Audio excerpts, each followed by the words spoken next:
Would you ever imagine seeing something like this at the gas pump? A driver driving in and the gas tank explodes. Or at a gas station where the thing just explodes. Good evening and welcome to Give Me a Break. I'm Jonathan Carmody.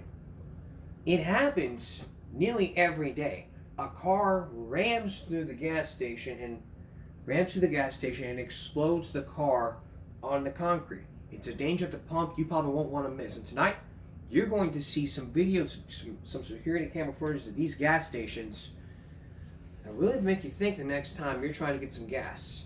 I do want to warn you, what you're about to see is horrific. Here's Stephen Fabian. Imagine you're filling up your car with gas when suddenly another car plows into a pump, igniting the blaze. Experts say it happens more often than you think. Watch as this out-of-control truck comes swerving off the highway in New Mexico. This driver also loses control and smashes into a gas pump. That young lady screaming for help is Savannah Cabales, and she was there as her mom, Shoy, was filling her car when a driver backed into the pump, igniting an inferno. I need multiple units here. Car's fully engulfed and there's a subject stuck inside. Savannah and her brother were sitting inside the back seat of the family SUV and escaped. Me and my brother rushed out of the vehicle and we both just went our ways trying to find help. We ran into the store, we were calling, we were screaming. This digital recreation provided by the attorneys for the Cabales family shows how she was trapped between her car and the flaming gas pump at a Circle K in 2021. In this video, you can see Savannah's brother and a gas station worker trying to put out the flames with fire extinguishers, but it was too late. The firefighter just came into the ambulance saying that, our mom didn't make it. I really tried pulling her out, but she was in. Experts say there's a simple solution that could prevent the vast majority of these accidents from ever occurring, and that's placing bollards like these around all sides of the gas pumps. There's no reason anything should happen at all. Rob Reiter is an expert on perimeter security and retail and pedestrian safety. The way to fix this is spend a little bit of money, do it according to recognized standards using crash-tested product, and you will not have one of these incidents again. Ben Whitman is an attorney for the Cabales family. And without appropriate protection that comes out past the pump, vehicles can approach the dispenser, and if they hit it, a fire could break out and someone could be hurt or killed. My mom could have definitely been here sitting with me today if these precautions were just taken into place at every gas station.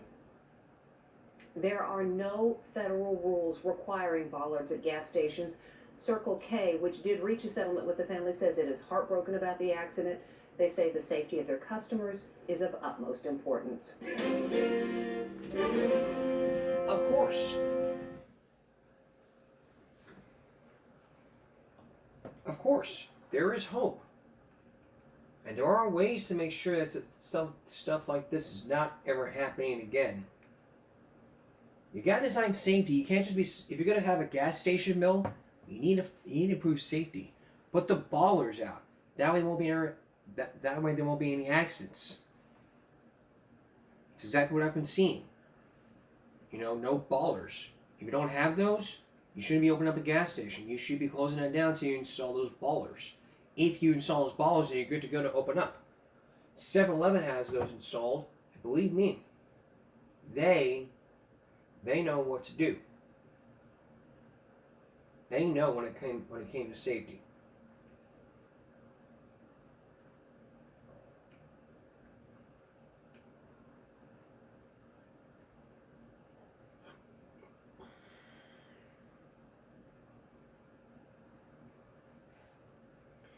So therefore what you need to do is say to yourself, hey, we need to install safety. And no federal rules? That's bullshit.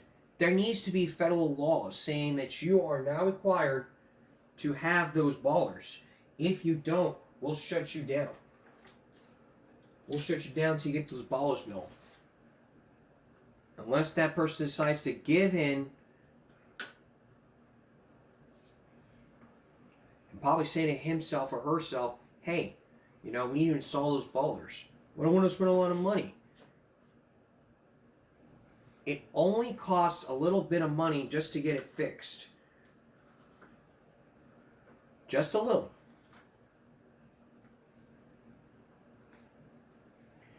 Just a little money. There's no reason at all why you should spend a little bit of money just to get it fixed. Just because you say, oh, I don't want to spend a lot of money, it doesn't mean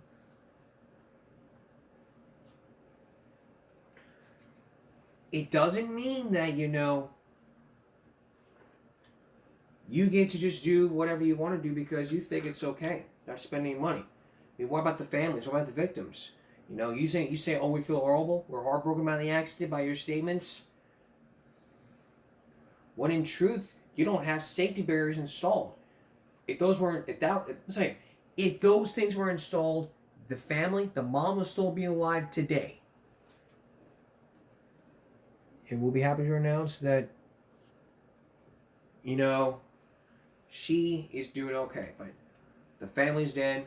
They were already sued. They settled. Case closed. The bottom line here is this.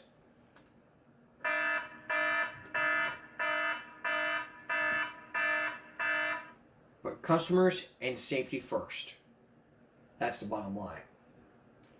Imagine being an undercover officer and you are racist. Next, we're taking you to Tulia, Texas, where you'll meet an undercover officer who the community say he is racist. And who even says the N-word and busts black people for drugs. Please stay with us. A liar, a thief, and a racist. If you've never been to Tulia, Texas, hop on a plane. Buckle up. Tonight, we're going to take you to Tulia, Texas, where you'll meet a former undercover narcotics officer who arrested over 40 people. Most of them were black. They were charged with selling narcotics and were sentenced to over 750 years in prison. But when the new governor of Texas stepped in and pardoned those, the judge threw him under the bus because he called him a liar and a racist, just to name a couple. But is he really a racist? And why would he arrest black people for narcotics? You'll also meet the victims in this case who say they didn't do anything wrong. And those who say he is definitely a racist. We should warn you, the words you'll hear in tonight's story is explicit. Here's Ed Bradley. And we do not condone racism. Here's Ed Bradley. So, who is Tom Coleman? He's a former rodeo cowboy with a spotty record in law enforcement and no experience as an undercover narcotics agent. Nevertheless, he was hired by the local sheriff in 1998 to root out drug dealers in Tulia, a desolate farm town of some 5,000 people which has fallen on hard economic times. The money to hire Coleman came from the U.S. Department of Justice as part of a $500 million effort to fight the war on drugs in rural America. Coleman, posing as a menacing ex-convict with a taste for drugs, infiltrated Tulia's small black community, reporting to his bosses that he had bought more than a half a pound of cocaine during his 18-month investigation. There was a drug problem in Tulia, and there still is a drug. They're selling drugs right now. I guarantee you they are. Why'd I do it for 18 months? Because I hate dope dealers and I hate dope, period. That's it.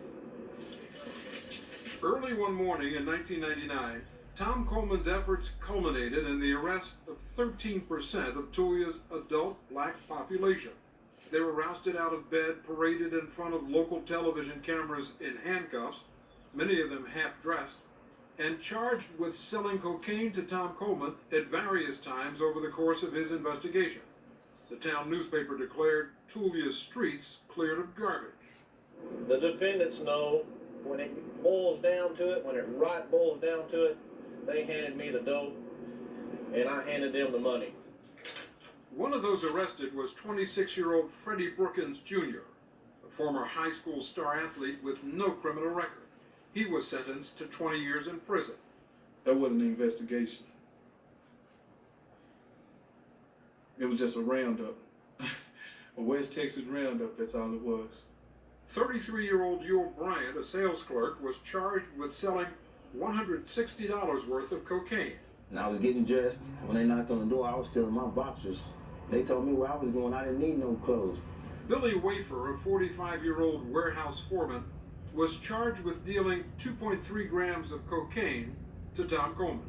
I guess they wanted to be on the map. They wanted to be on the map by arresting so many and making this the biggest drug bust that they ever had, whether it was done right or wrong. Why was nearly everyone you arrested black? I mean, there's some people say that you intentionally targeted the black community. No, they didn't intentionally target anyone in Tulia.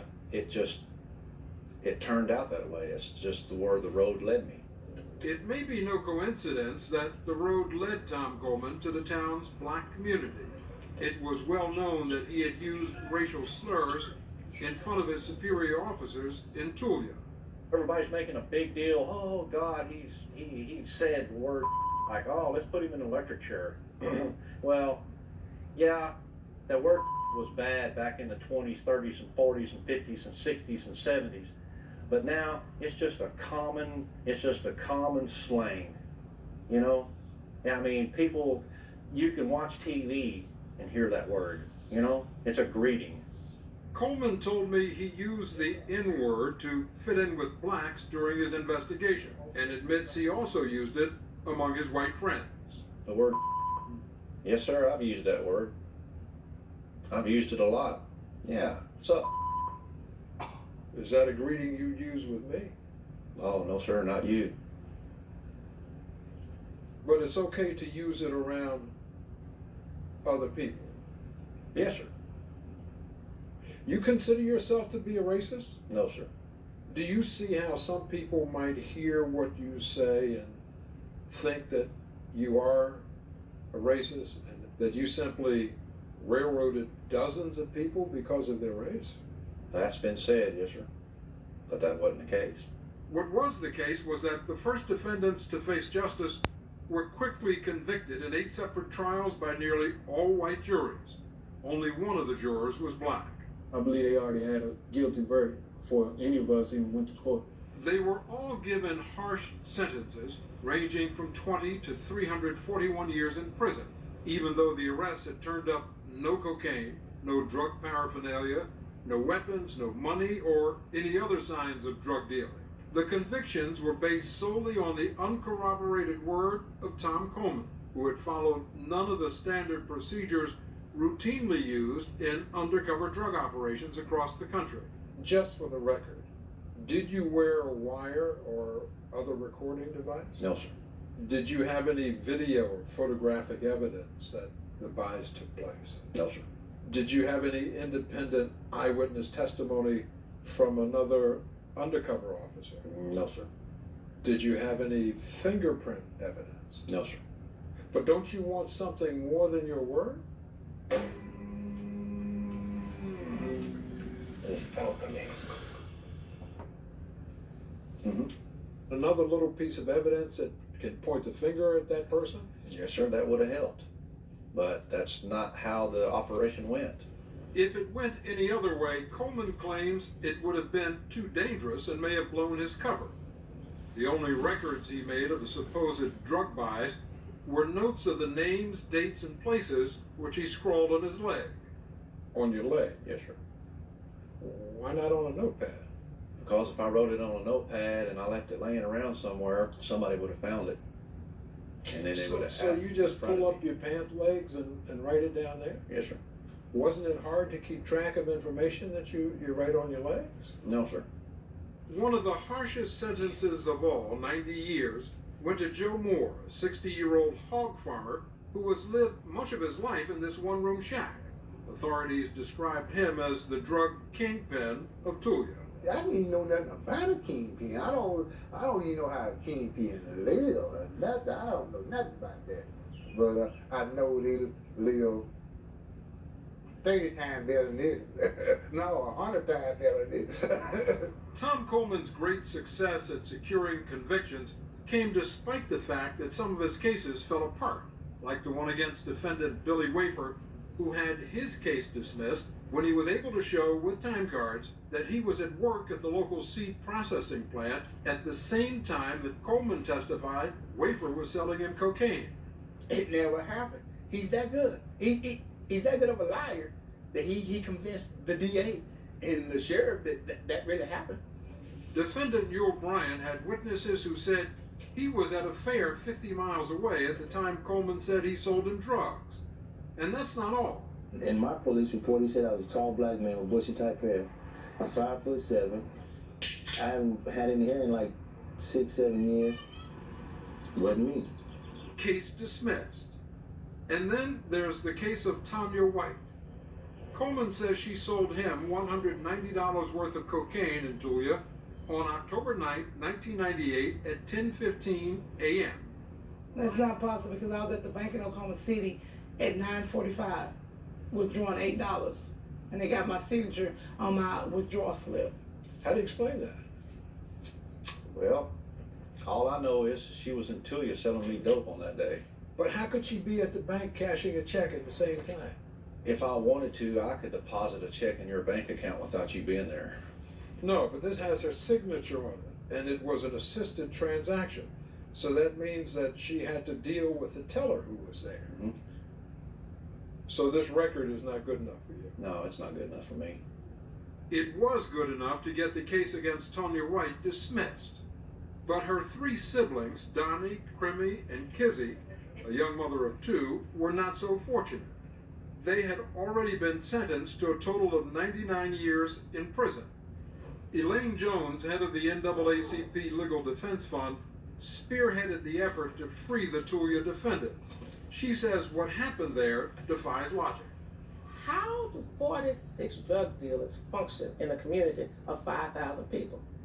What's the client base? The market isn't there. Who are 46 drug dealers selling drugs to? He insists to this day that no matter what anyone says, those defendants in Tulia are guilty. The defendants in Tulia are guilty of being black and of living in Tulia. That's what they're guilty of.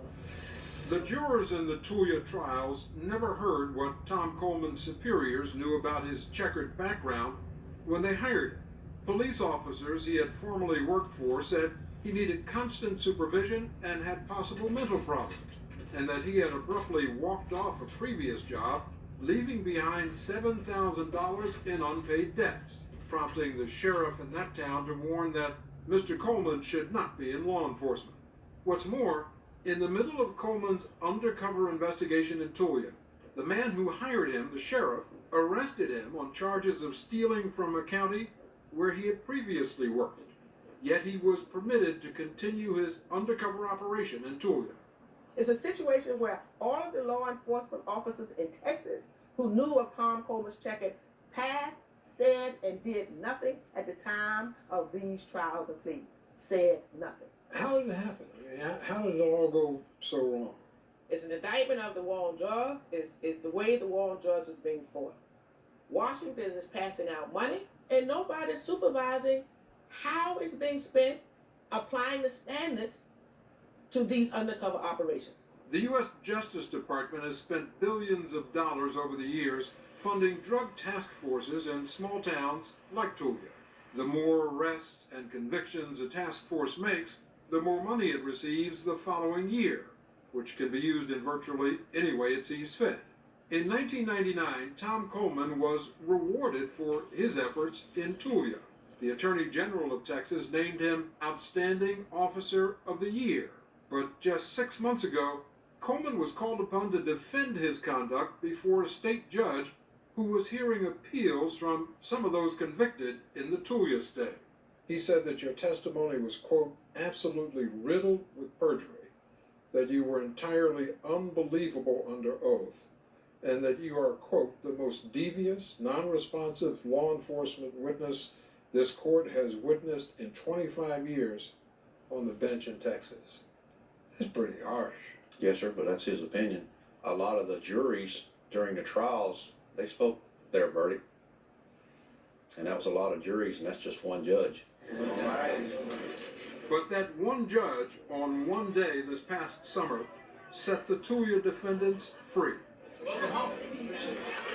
Among them were Joe Moore, Kizzy White, and Freddie Brookins Jr. I know we can't have those 3.5 years back, but we're gonna start where it left off. As for Tom Coleman, he was recently indicted for perjury. He's also under investigation by the FBI for possible civil rights violations. How has this affected you? Well, it's took my career away from me, but I'm surviving.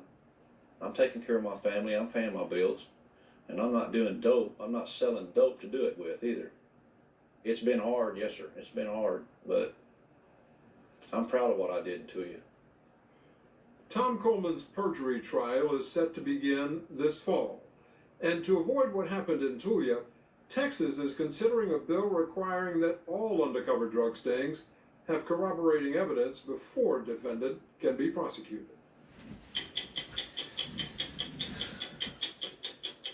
I believe. Yeah, eBay. eBay nothing. I believe that this person is a racist because he said the N-word. We'll lose some more common sense when we come back. Stay with us. If you just joined us, we finished watching a story about an undercover narcotics officer who was arrested years ago and is now being investigated by the FBI on charges of civil rights violations. Now, to raise common sense, don't be a racist. I mean, you do not get the N-word pass. I mean, a little piece of card saying N-word pass, they give you that pass, say, here you go, here's the N-word pass. You can say whatever you want. Until forever. You don't have permission. You never ever say the N-word or any racial slur. And if you're being trained to say that word, let's go back. It may be no Railroaded duck. You see how some people around other people. Yes, sir. You consider yourself to be a racist?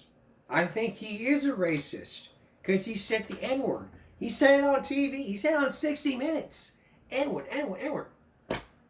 I am not a racist. Look, that is the black... We're not going to get racism involved. This is what I will say. That is the black man's word. We as white people do not have the right to say that. Whether we're Caucasian, whether we're Mexican, Chinese, we do not have the right to say that. The only people who are allowed to say that word is the African Americans. They have the right to say that word. Not us Caucasian people. Now I know you all gonna be commenting saying like, "Oh, I got a free N-word pass from my friend." Well, good for you. Good for you because you are a sucker. I mean, you may have black friends, but they'll tell you you don't have the right to say that word. Even teachers don't have the right to say that word. Remember the teacher from years ago who was on the news for saying the actual N-word? Can't even say without smirking. Remember that teacher? Well, he was also part of the Boondocks episode. That teacher was suspended for saying the N-word.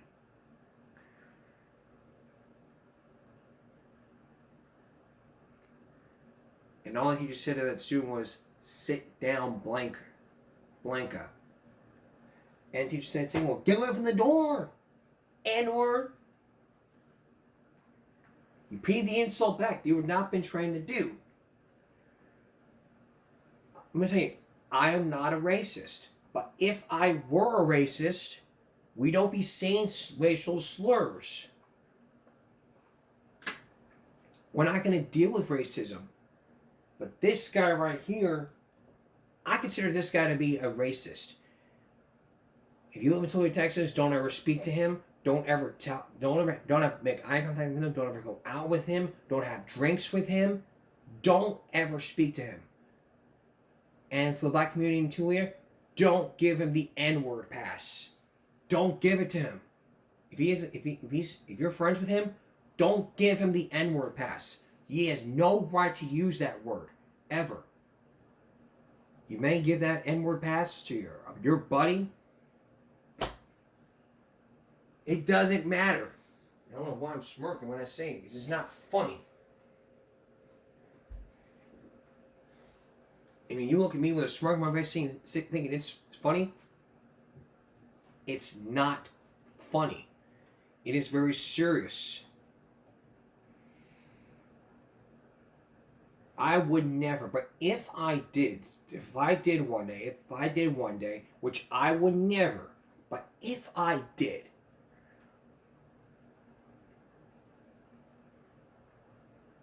I can't even say it while smirking, but if I did, and I would never, but if I did,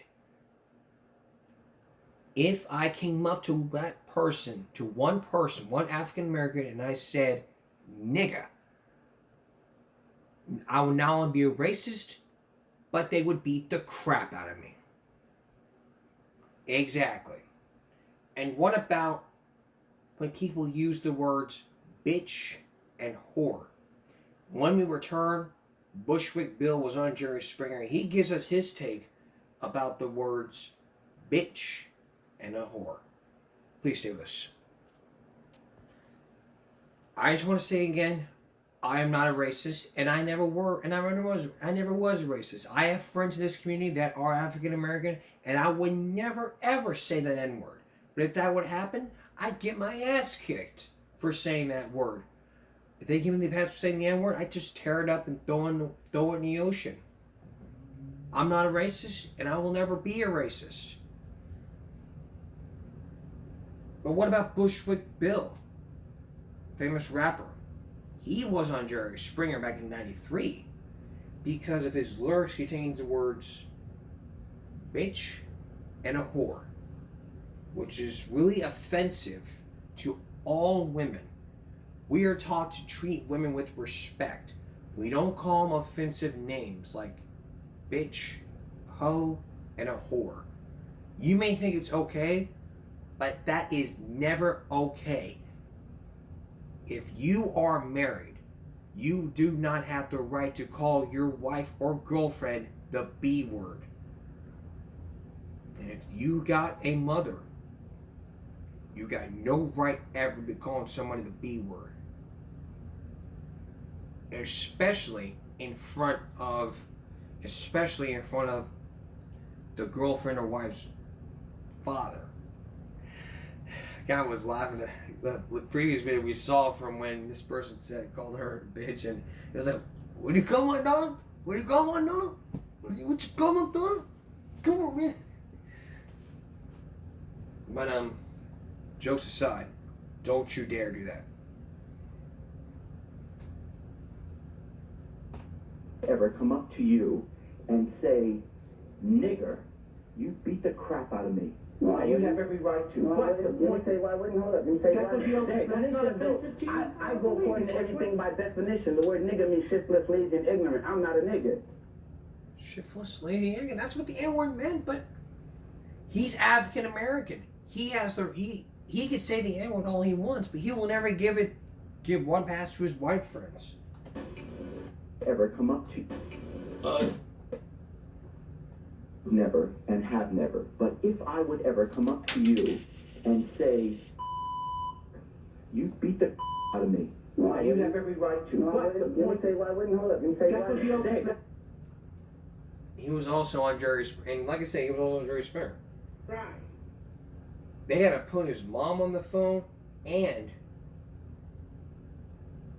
this was an audio tape, and now you're gonna hear the audio tape from him. You were part of a panel discussion at a convention where you made national news when you were asked why you used the words bitch and whore in your lyrics. And this is what you said.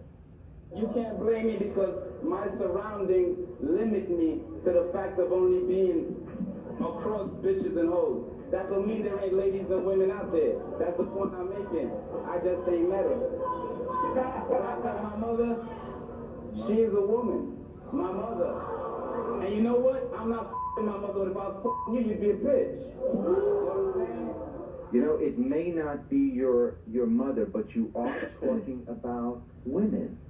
Can I ask you a question? Yeah. All right. How long has prostitution existed since the beginning of time? Well, since the beginning of time. All right then. So, whether you was an Anglo-Saxon or whether you was brought from Africa and raped of everything that was yours, or whether you was an Indian that living here and you were stripped of your land, they sold Manhattan for 35 cents. See, and to me, when I talk about a bitch, right, to me that's an attitude. A woman nowadays, right, a female lady, a woman, whichever they are at that moment, right, is this. When they have a successful career, like Alexis Carrington in Dynasty, is considered a bitch. Right? Women are not bitches. We don't. It's an attitude. You're comfortable with that. Let me. Oh, but what's the definition of the word bitch, though? Before you continue, isn't it a female dog in heat? Yes, but it's Well, in I our come language. bitches, I know, but in our language, when you call a woman a bitch, you know exactly what you have in mind, and that is derogatory to. It's derogatory to women. Let me be very blunt and bear with me. If I, as a white person, would ever, and I would never, and have never, but if I would ever come up to you and say, nigger, you beat the crap out of me. No, You have every right to. No, But the let me point say why I wouldn't. Hold up. Let me say That why. would be okay. That That's is not just though. offensive to you. I go according to everything by definition. The word nigger means shiftless, lazy, and ignorant. I'm not a nigger. And it doesn't have a color. I did not hear a color in that definition. Shiftless, lazy, and ignorant. You can say shiftless, lazy, and arrogant. Those three slang terms mean the N-word. You could say those three, but if you actually say the N-word, you get your ass kicked. Like in Rodney King.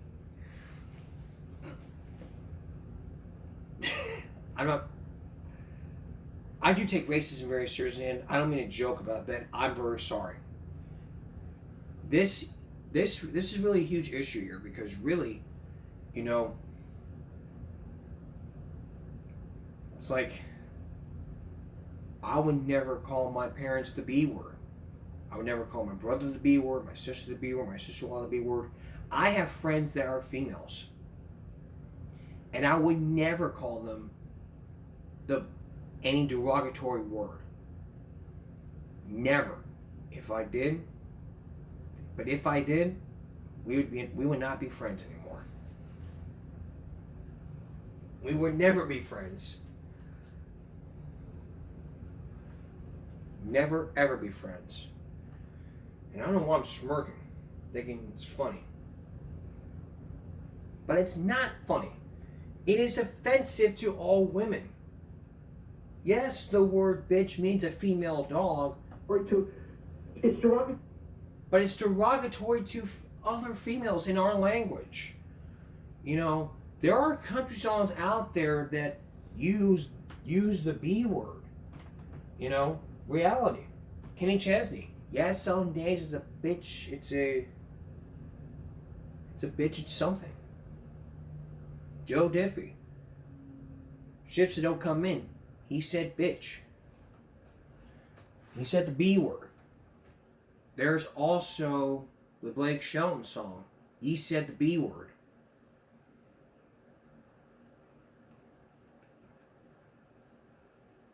I mean, look up country songs with the B word.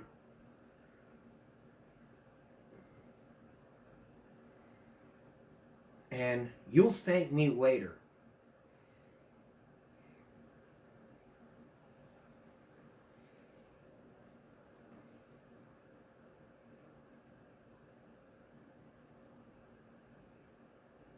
There's even songs with the F word in them. I mean, that's why it's called explicit for a reason. I mean, gangster rap is explicit. You would never let your kids listen to all that stuff because they're learning this kind of crap from music.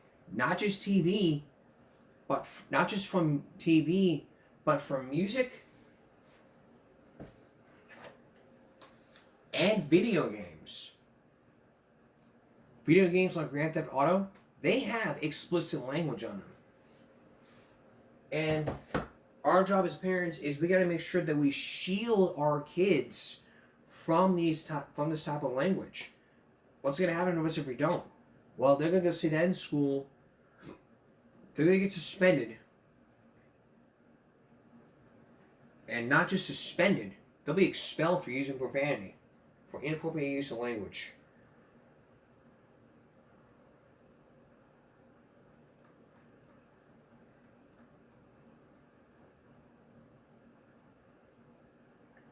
But nobody should ever call somebody the N-word, the B-word, or the H-word. Those three. Those three right here. You see that right there? Nobody should be calling anybody the N-word, and no man should call a female the B-word or the H-word or the W-word. Nobody. You are to treat women with respect, period. No ifs, ands, buts, or excuses. I treat all my female friends with respect. I'm nice to them. You can ask my female friends, the ones I went to school with, and they'll tell you, yes, he's very sweet. He's always been nice to us. He would never call us a bitch, never call us a whore. He's always nice to us. And he's not a racist. We're going to take a break. We'll be right back.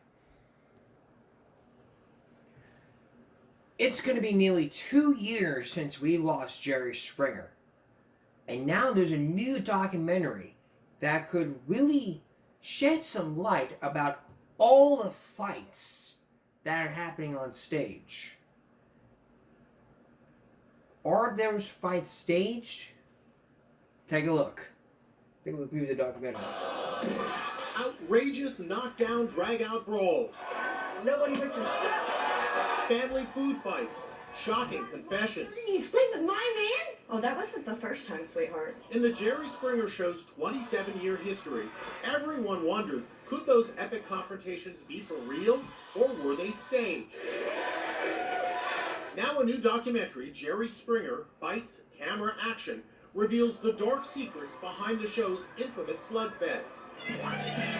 This guest screamed and lunged at her cheating boyfriend. Now, more than a decade later, she says the producers drove her to act that way. They did everything in their power to get us as crazy as possible. They gave us so many drink tickets. They were like, go hog wild. All right, so again. The producers were there just kind of like coaching us on what to say. You can hate me all you want. The documentary shows producers rehearsing provocative lines with guests before they stepped on stage. What have you done for me? Nothing. I've done everything. I've taken your kids. In 1998, Inside Edition spoke to 3 friends who say they were approached by Jerry Springer producers to be on the show. And they were told they would need to fight. They said that they would give $100 for each hit given. Yes. $100. $100. But in the new documentary, the show's top producers insist the fights were not fake. You just can't fake that kind of passion. After Jerry Springer died from pancreatic cancer in 2023, I spoke to former bodyguards from the show. Nobody, to my knowledge, no one ever got paid for throwing a punch. And remember that bizarre episode where a man married his horse? Was that fake? Former producer Toby Yashimura tells us it was all true. I get a call in the middle of the night from a guy who says, I want to come on the show because I left my wife and 2 daughters for a Shetland pony. The guy's totally telling the absolute truth.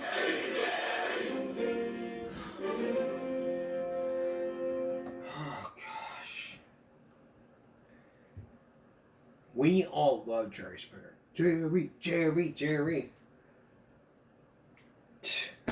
Would you ever turn down $100 just for each punch? Okay, you're gonna go on the Jerry Springer show, and I got a proposition for you. For every punch you get, we're gonna give you $100, okay? Get on there and fight.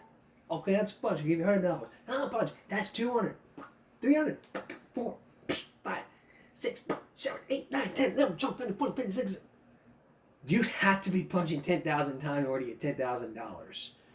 But the producers say they will never pay somebody to fight. So who's telling the truth? The producers? Or the guests or the friends that were on the show. No one knows till we see the documentary. I don't know when the documentary is going to air, but until that time comes, wait, maybe we could.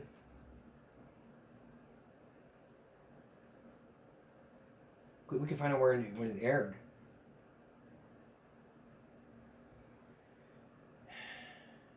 It's on Netflix. So they're gonna have they're gonna have a Netflix account.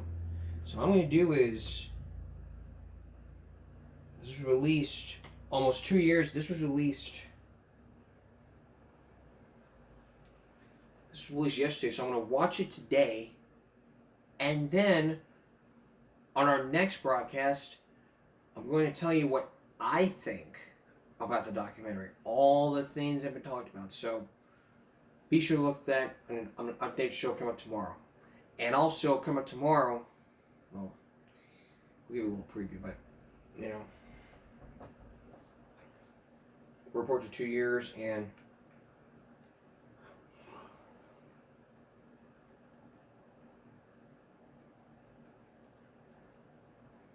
you know, all the fights are staged. Probably not, but if something happens, then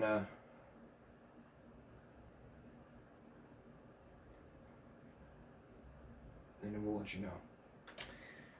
We're going to take a break and be right back. Stay with us.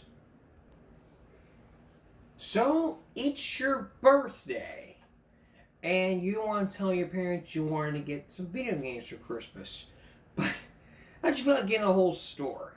Tonight's my old break is from Red Bull. Everyone, man your stations! What's happening? It's his birthday. What do you do, bozos? My liege, I hope your day of birth was plentiful. My cup runneth over with offerings from my family. Did you even bother reading Nana's card? What card? May I suggest the entire store? Full out full would look great in your collection. Indeed. Bring them all out for me, good sir. Come on. You should really save at least some of what you got. I'd be a fool to not spend it all in this establishment. You are truly wise beyond your years. A new controller and headset would go perfectly with your new ton of games. Quite. Add both to my tab. You don't need any of this. Back to the car with you, Squire. I will call you when I have absolutely nothing. Everyone, man your stations. What's happening? Nothing. It's his birthday. What do you do? Nothing left. Hey, man, everyone! 453,000 views. Alright. Now it's time for a lull break. Where we're going to lull by Mike. And he probably has some tips for us all about the dates. What if you're left with the bill? What do you do? Let's take a look. If your date abandons you with the bill, can you sue them? Your date seems to have left you, sir. Would that be cash or card? Nah, she just went to the bathroom. Sir, if that's the bathroom, she must be taking the scenic route. Oh, no. Plus, you ordered the lobster and 3 tins of caviar. I'm not paying for that. I get it, but here's the thing. When you order at a restaurant, you're agreeing to pay. When you leave without paying, it's a crime called defrauding an innkeeper. But she said we could go halvesies. Look at the text. That's a solid case, but until you sort it out, the restaurant can hold you responsible for the full bill. But I can't afford this. What if I just scrub dishes to pay it off? Only in the movies, my friend. Health and safety standards won't allow it. Then what now? Well, since you got clear proof on your phone that she agreed to split the bill, you could take her to court and sue her to get your money back. Huh. I didn't even think of that. You should start a YouTube channel. If your date abandons you with the bill, can you sue them? I've never been out on a date. I never went on a date. I don't have a girlfriend. I've never been married. But if that crap were to happen, I'd have a case. That'd be a good case right there. Yeah, wouldn't that be a good case? Absolutely be a good case. And what's the difference between jail and prison? This is the difference between jail and prison. As part of your plea deal, would you like to spend your time in prison or jail? I don't know. What's the difference? Well, first there's comfort. Jail cells are only meant to hold people for a year or less, so they usually come with cheap, low-quality bedding. Here's your blanket.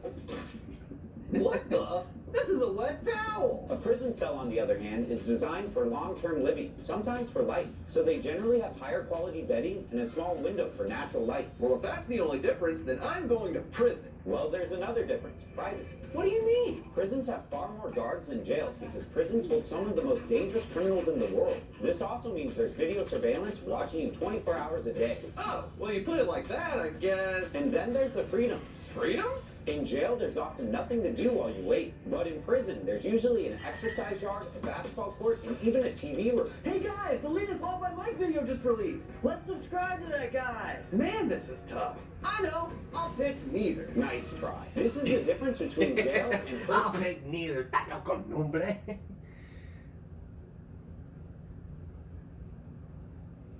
These are 3 things you think are illegal that are actually totally legal. First up, faking your own death. Finally.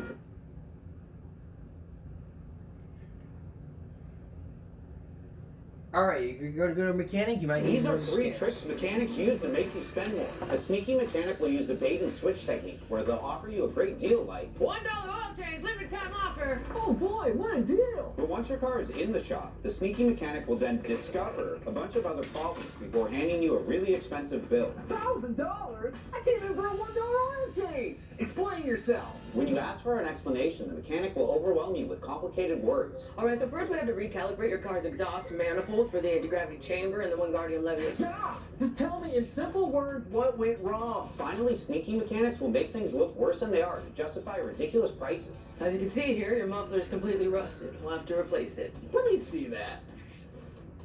This is just sick. These are 3 tricks mechanics use to make you spend more. My dad's a mechanic. My brother's a mechanic. And if I showed him this, my brother and my father would never are mechanics, and they would never scam the customers. If they did, well, we do scared do, we can too.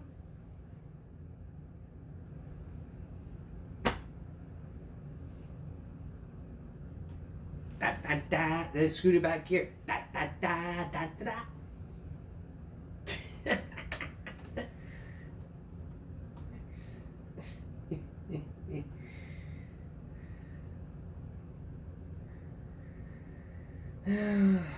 Whoa, my. Can you ignore your teachers? Can a teacher make you do something you don't want to do? Billy, how about you get up here and tell the class about last night's reading assignment? Yeah, Billy, do it. I don't have to if I don't want to. Right, Mike? Well, technically, this is a free country, so teachers can't force you to do anything. Ha ha! But they have ways they can convince you. Ooh-wee, I haven't used this since 1993. Mike! Believe it or not, corporal punishment is still legal in some states. How? Physical discipline isn't prohibited by the U.S. Constitution, so certain states and schools still... Mike, it was rhetorical. I thought it was interesting. Shut up, Kyle. Gosh, the only thing that scares me more than public speaking is physical violence. Don't worry, even in states where it's legal, corporal punishment is rarely used. Yeah, he's right. Detention, suspension, and expulsion are more likely to be thrown at you if you decide to be a stubborn little twerp. Whose side are you on? The law. So your options are come up here and speak in front of the class, or I'll give you detention. Can I sit in detention quietly, alone? Yes. Then I'll take detention. I'll take detention. I'll take detention. I'll take detention. Over the bill kids, I'll take detention. Just sold out. It's the parents, blah, blah, blah, blah, blah. Your son gonna get detention, real spread out, blah, blah, blah, blah, blah.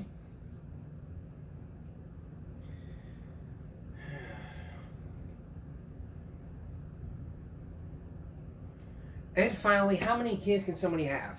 This lady has 69 kids. So how many babies can she have before she legally has to stop?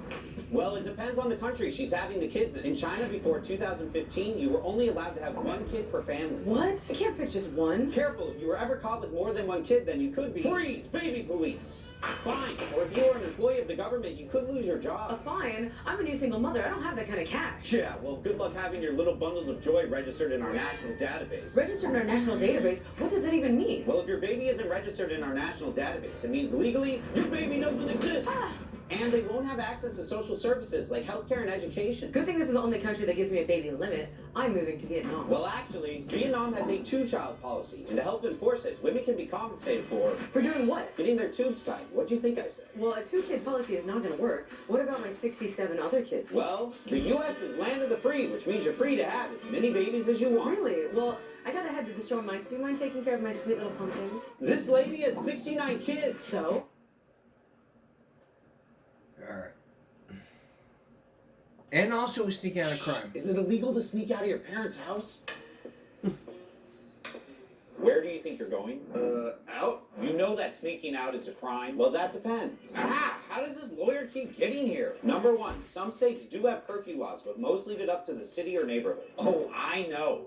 Curfew is 9 p.m. and it's 9:03. Dad, just come with me. I'll show you. Number two, minors can go out past curfew if they're accompanied by a parent. Oh no, this kid was sneaking out and I'm not going anywhere. You sit your butt right here. But Dad, I've got to go. And why is that? I got a job. What? Number three, there are curfew exemptions for school, work, and religious ceremonies. Son, why didn't you tell me you got a job? Because I needed the money to get you this birthday present. Oh, son, I didn't know. Well, why a stepping stool? So you can step off my back. Shh. Is it illegal to sneak out of your parents' house? Oh, step on my butt. So, there are curfew laws. Be up to the state and the city. So, know your laws. Coming up next week on the broadcast, why is Donald Trump liquidating the Department of Education? And what's going to happen to all the kids if they don't get their education in the near future? Because really, like we talked about in this broadcast, if you don't get a good education and if your kids don't go to school, then crimes could happen. Juvenile lunacy can be going up. What's going to be happening to the future of our children if they don't get an education when Donald Trump liquidates the Department of Education? That's next week. By coming up in our second look on Saturday, the love swindle scam. Meet some women who have scammed elderly men, and one person who worked with Dateline gets scammed. The love swindle. That's a Give Me a Break second look you don't want to miss. That's all for this edition of Give Me a Break Friday going to Saturday. We'll see you again for Give Me a Break Saturday night. For all of us here at YouTube and Give Me a Break, stop bullying, speak up. Concentration, not strength. No jaywalking. Your body, your choice.